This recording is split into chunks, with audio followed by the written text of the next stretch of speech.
Hello again, everybody. This is Mr. Everything, and I'm coming at you with another Wargaming and Miniatures video. In this video, we're going to be working with foam board to make buildings.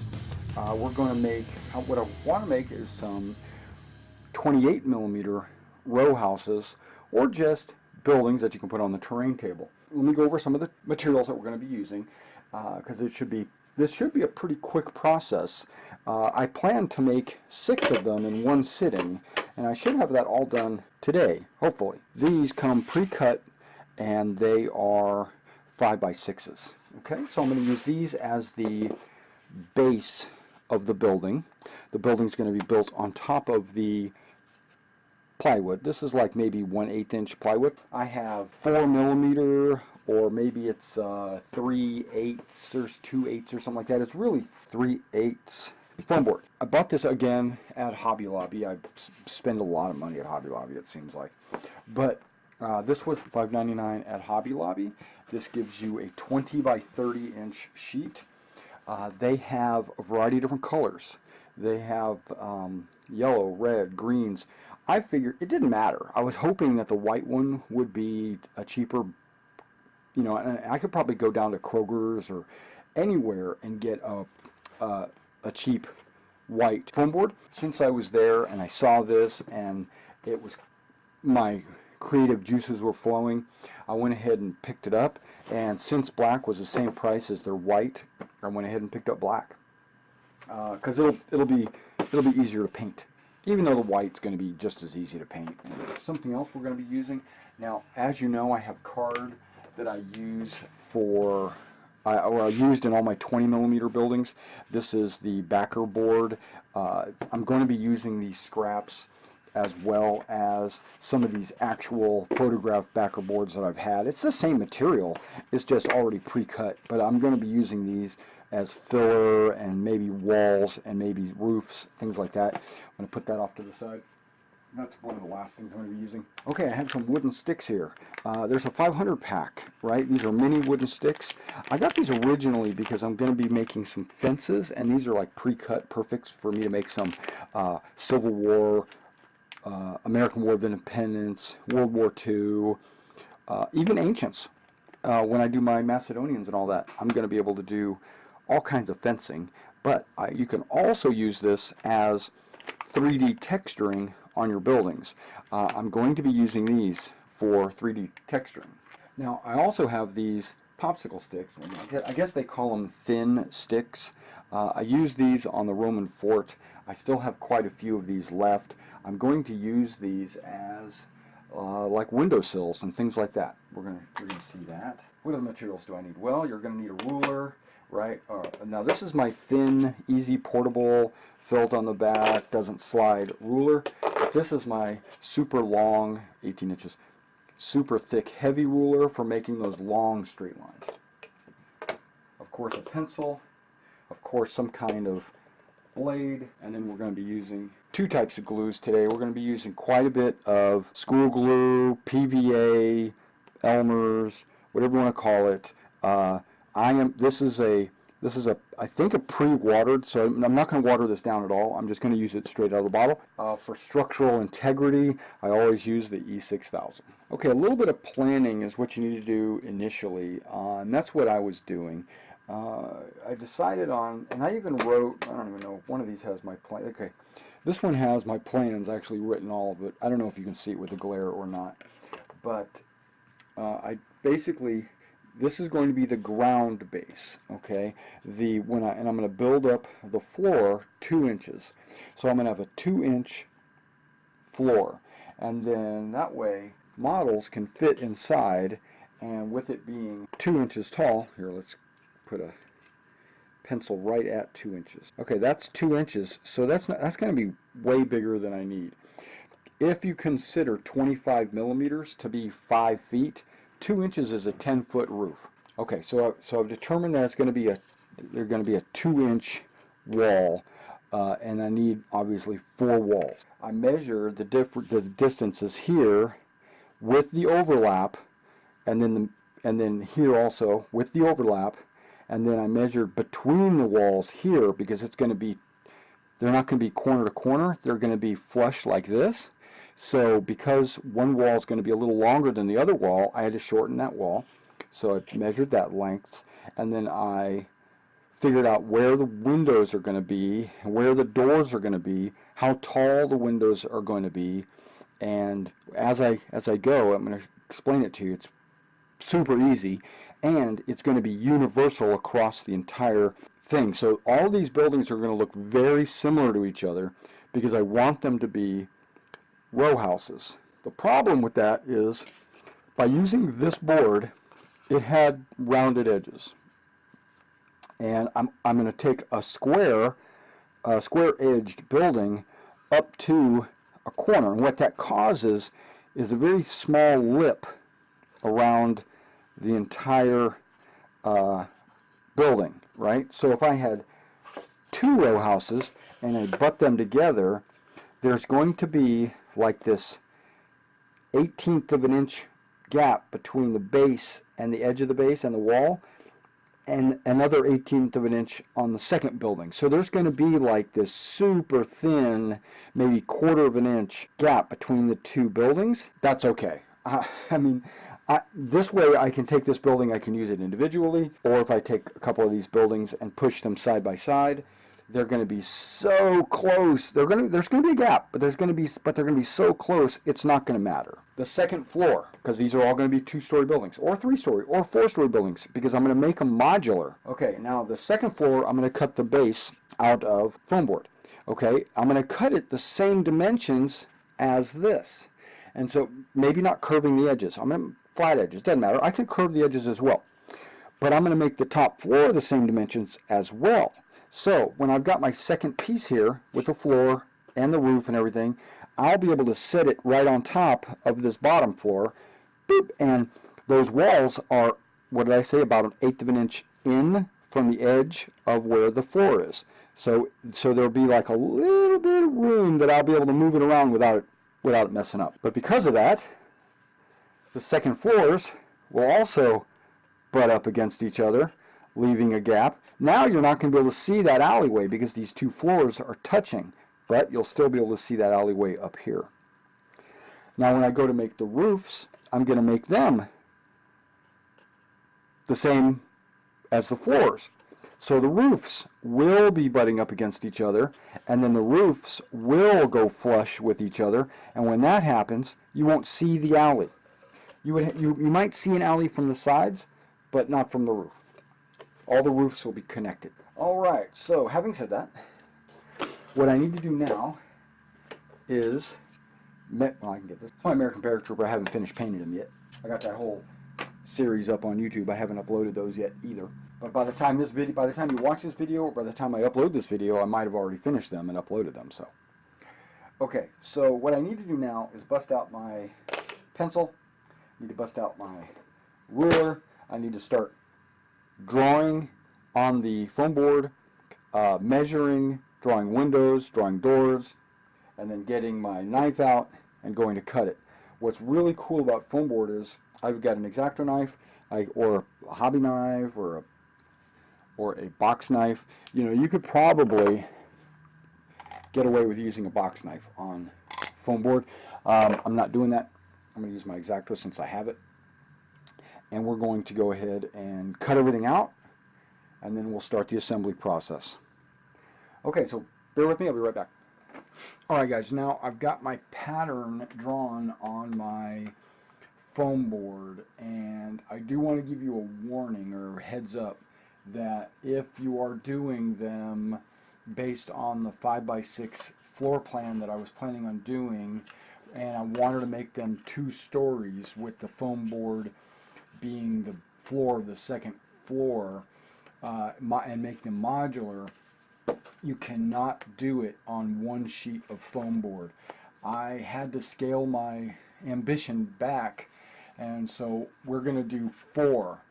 I can do 4, and what will wind up happening is I'll have this one little space there left over.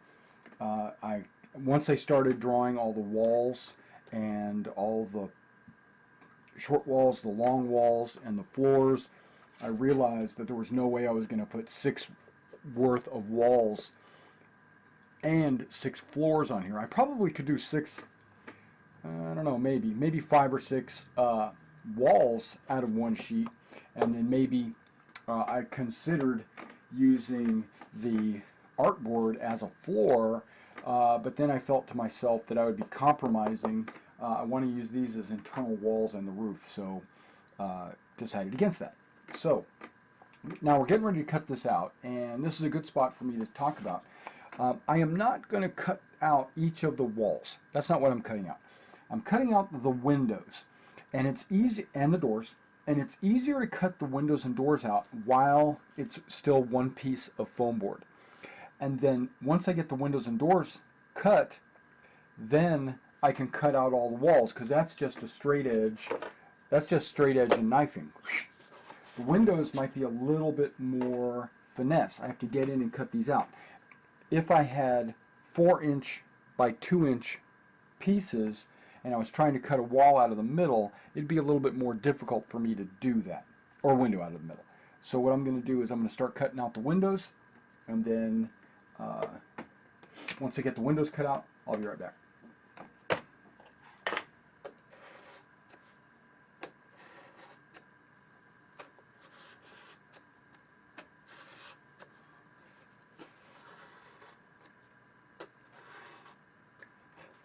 Okay, as promised, I should have every window. I don't know if you can see this on the camera, but I should have every window,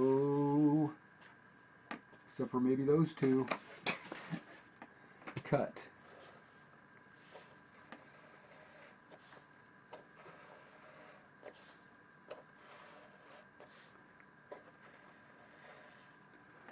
All right. Now, if you noticed, I have not popped them out. I just went ahead and cut them out. Kind of view the backside, and I see that most of them are 100% cut. Not exactly 100%. Some corners aren't actually cut, but we'll get that on the back end. All right, so now what I'm going to do is I'm going to take my ruler, and I'm going to cut these long straight lines. When it's a long straight line, you want to make sure that you use your metal ruler to get perfectly straight lines. That looks good. Whoa, don't want to cut on that board. Let's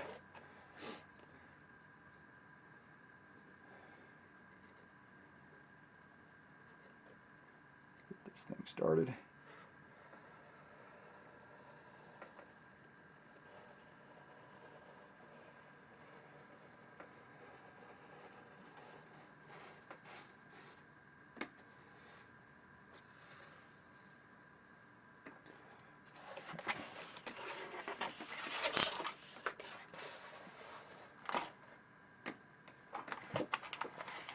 Yeah, I've noticed my working table is a little bit too cluttered. I need to maybe clean it up, or I need to get rid of these pieces and just shift everything to the left. I might just do that.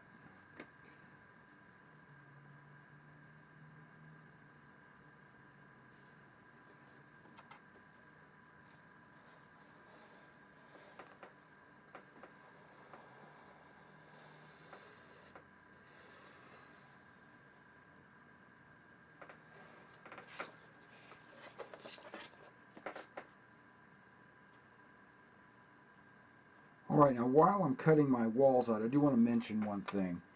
You know how I like to base my terrain on MDF, or I like to base my terrain on either MDF or plywood?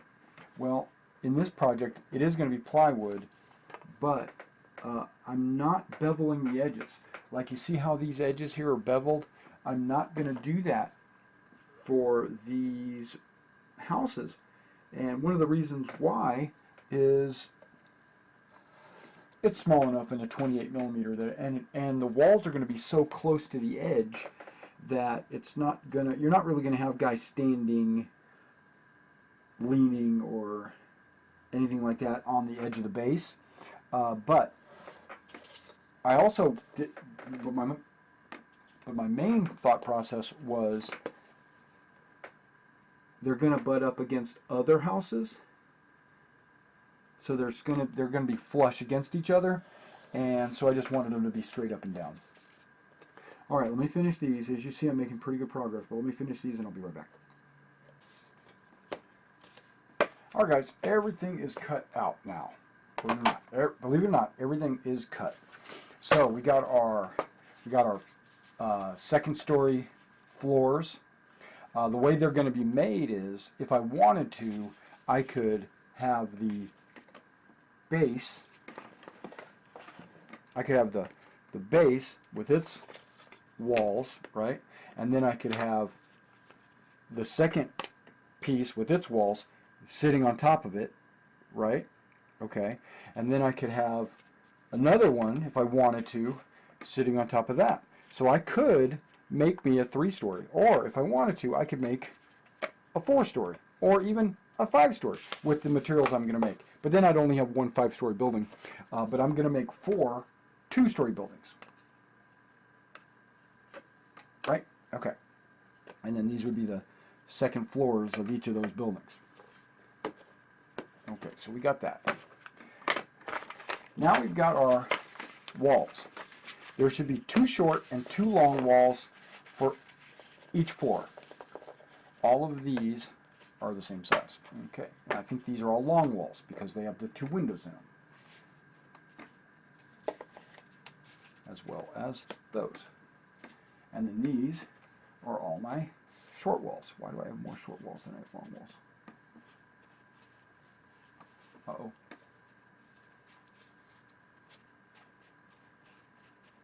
Is my math off? No, I hope my math is not off. Okay, let's find out. Okay, now on these walls, there should be windows that I've cut out. Now all I got to do is pop them out. Okay, let me pop all these windows out and I'll be right back.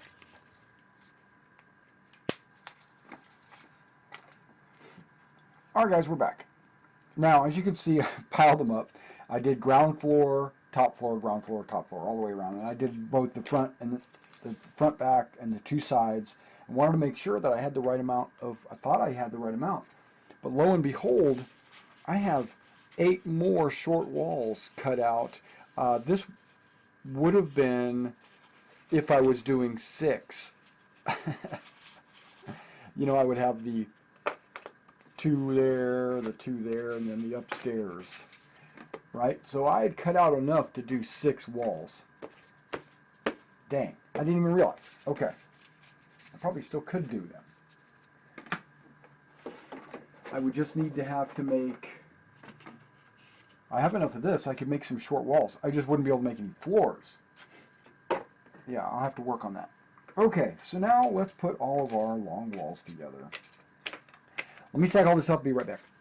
Okay, now when you're making bases for a building or trees or a hill or anything that you're making a base out of, don't necessarily make it out of foam board. I've noticed that some modelers are building wood groupings, or they'll make basically any kind of terrain like barbed wire or hedges or fences or anything like that. They'll make it out of foam board, the base. I say don't do that. Don't do it. If you have to make something like that, use a popsicle stick. You know, hard wood. Use MDF because it's hard, right? This is foam board, and it will. I'm not going to do. It's kind of inflexible right now. It doesn't want to move, which is great for the base of the second floor.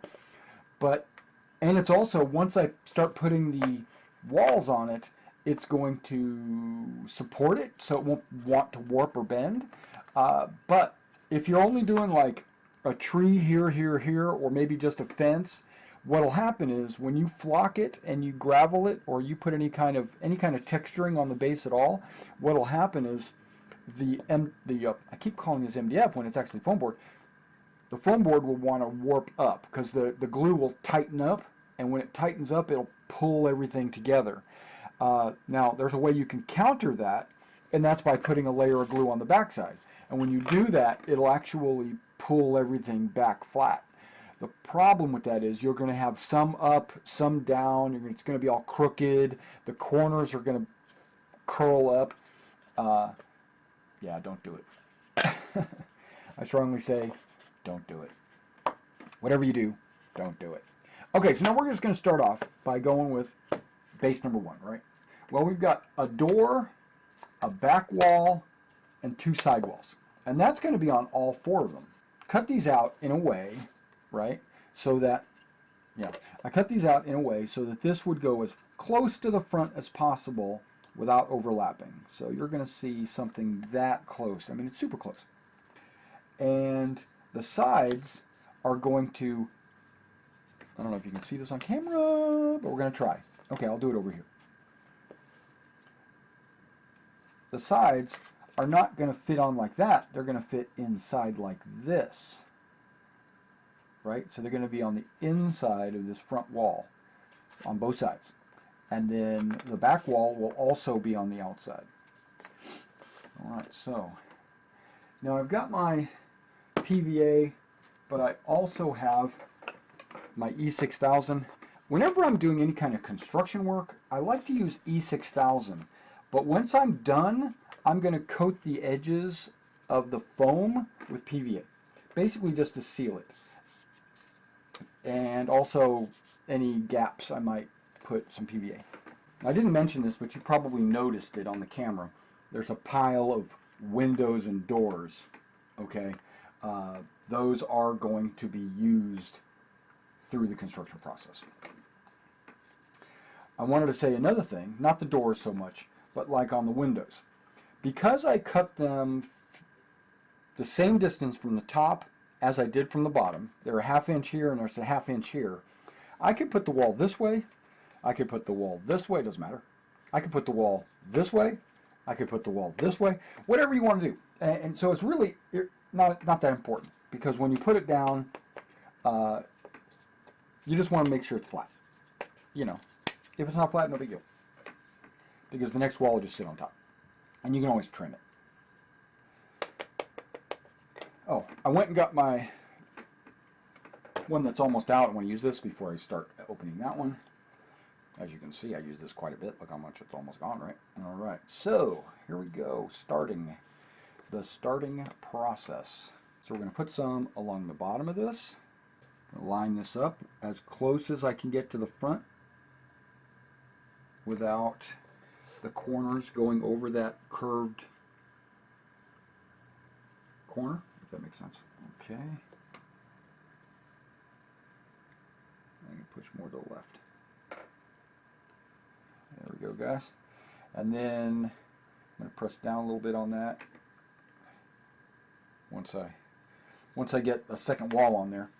Now we're going to go along the bottom edge of this, which again could be either side. And I don't need to put any there because I already have. I probably should have put it on this one, but that's okay.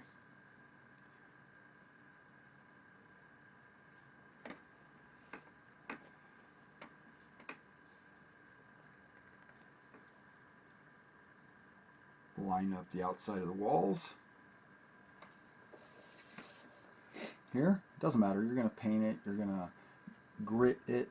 You're going to make sure that everything is on level with each other.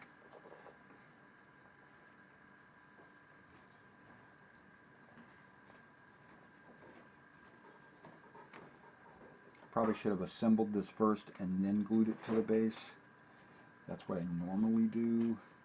I don't know what I was thinking when I did this.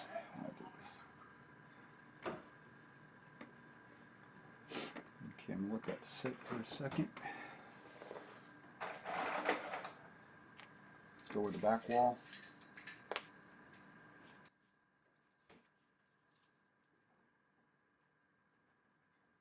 The bottom. One thing about E6000 is it's a lot more durable and it's a lot stronger, but it only takes a few seconds for it to decide that it's done. It's exactly where it is. So you gotta, if you're gonna do any shuffling or shifting or Shuffling, shuffling. Yeah, if you decide you're going to do any shuffling at all, you got to make sure you do it early before it decides it's done. Okay, let's go ahead and get this. Go ahead and make sure we got this wall going.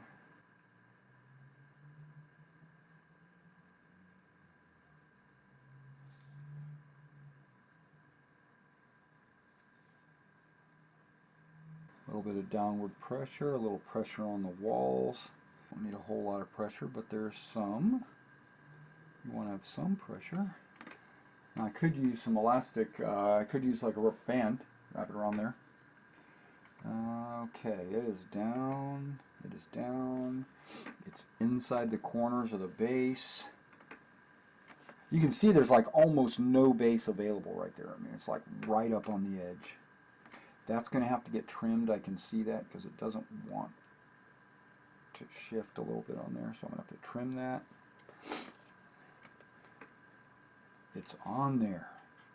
Oh, wait. Okay. These two pieces aren't really pushed together. Okay, now they are. Like I said, it doesn't really take that long for it to set. It's not completely dry. It takes like 24 hours to completely dry. But it is super close to being dry. I mean, not, what am I saying? It's not super close to being dry. It's like super sticky, so it doesn't want to move and shuffle and all that stuff. That's good. Apply a little bit of downward pressure, and some people will put like books or something like that on there, and they will get their downward pressure. Yeah, you can do that. Nothing wrong with that. Totally nothing wrong with that. Wow, see how fast that building went together? I mean, it's not finished, obviously, but super easy, guys. This is not a, it's not rocket science. Not rocket science. All right, so that's one, and it's not dry yet, obviously. And when I go to do the second story, it's going to go right there, just like that.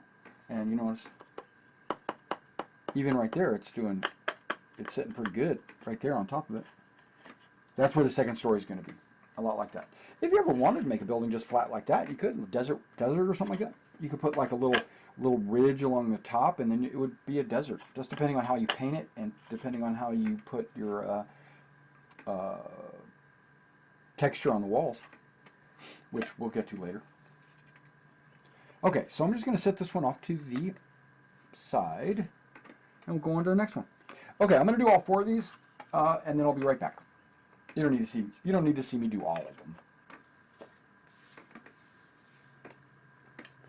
All right, now I've got all four of these put together, the bases, right? And then I wanted to point this out. On one of the buildings, I flipped the board around, like I said, you could do with the windows, but you could also do it with the doors. So instead of having all the doors on the right-hand side, I actually made one with the door on the left-hand side. Okay, so now we just need to let these sit and dry before I do any additional work on these guys.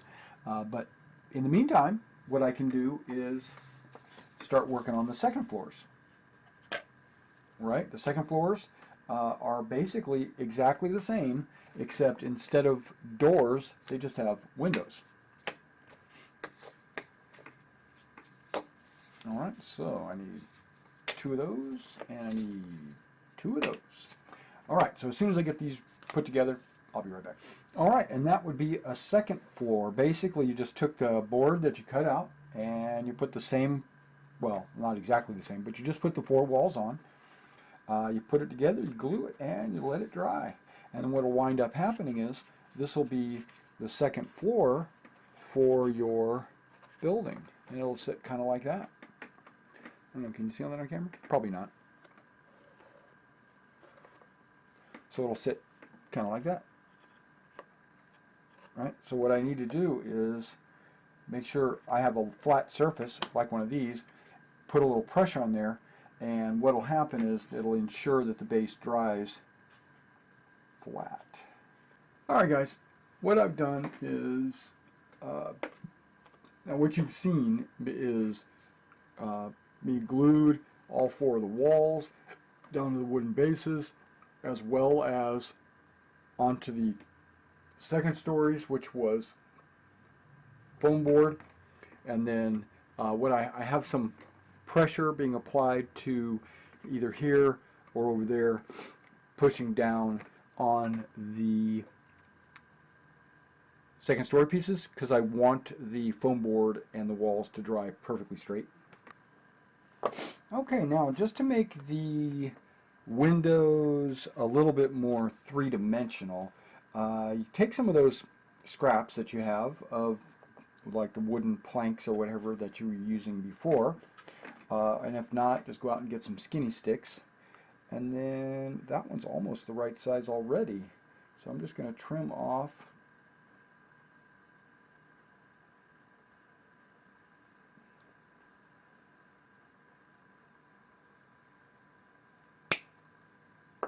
a little piece. Use my hobby knife to kind of clean up that edge. Now make sure it fits before you start applying any glue, obviously. What's going on? My hands are all over the place.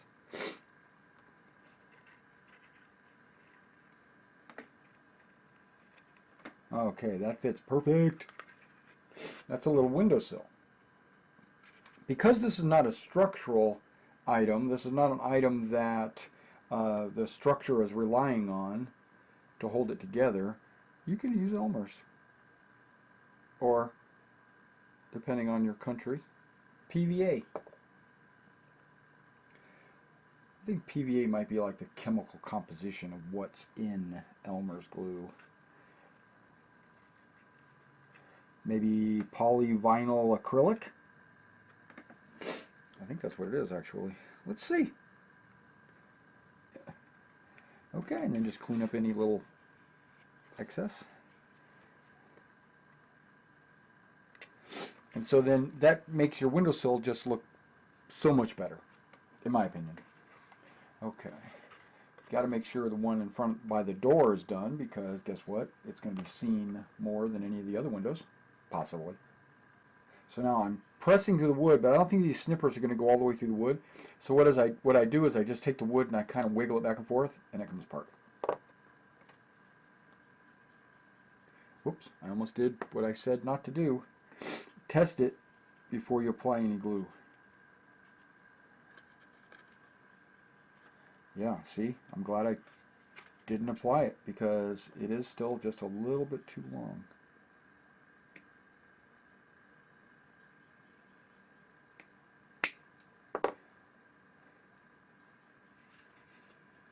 Now it's too short. No, I'm kidding, it's not.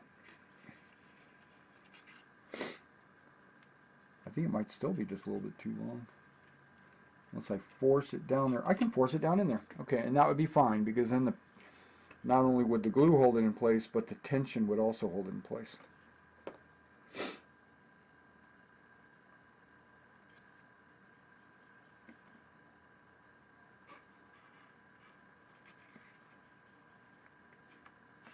You could just leave it like that. No, you can't.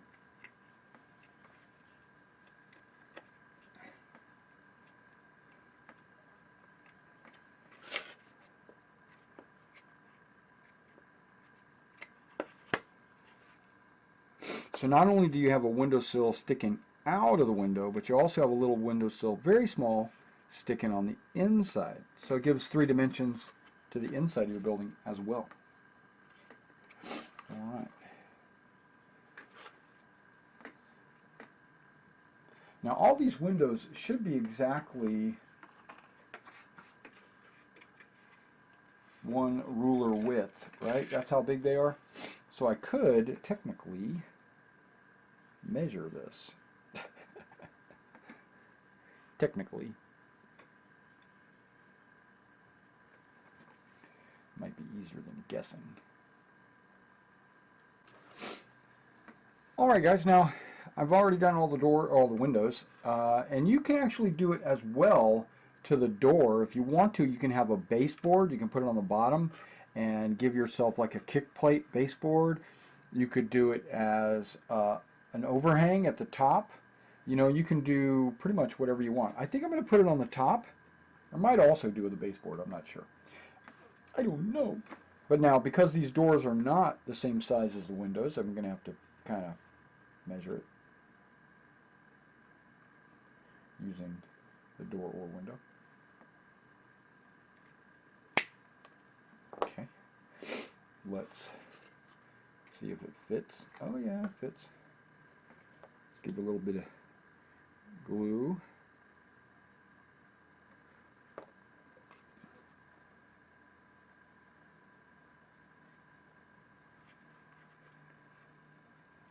Put it up in the corner and then press up one side.